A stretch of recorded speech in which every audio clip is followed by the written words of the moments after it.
This video has been classified by the ABC as PG.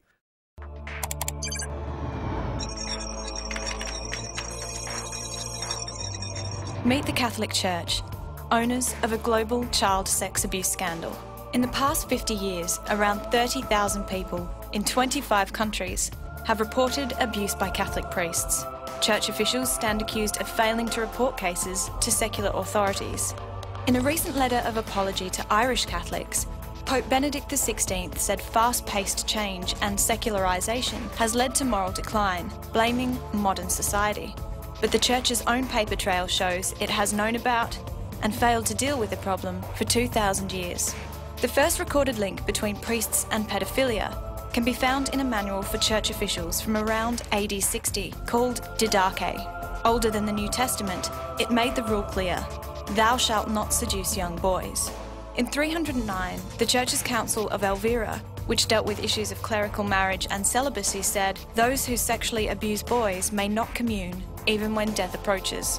In the 8th century, the Penitential of St. Bede, a renowned scholar and monk, argued that clerics sodomizing children should be punished.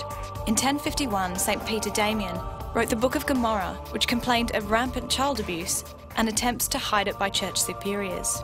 The book was addressed to Pope Leo IX, who reacted by punishing only the worst of serial sex abusers and arguing that abuse was a spiritual issue, not a criminal one. In 1140, a canon lawyer known as Gratian of Bologna called for pedophile priests to be put before secular courts. In 1568, Pope Pius V acknowledged the problem in the papal order the Horrendum, calling for pedophile priests to be charged.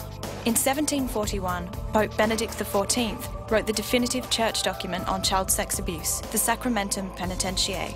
He recommended the problem be dealt with internally. Historians of the Church say that by the 17th century, a system of promoting and moving priests to avoid scandal had developed.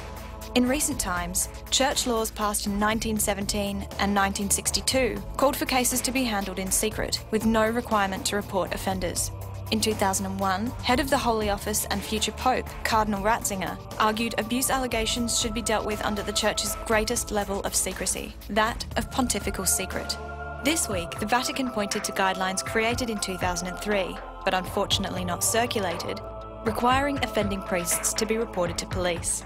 A small step forward, or further evidence of bureaucratic failure? The Catholic Church, owners of a so-called modern problem that goes back 2,000 years. Big on sin, big on guilt, not so big on confession.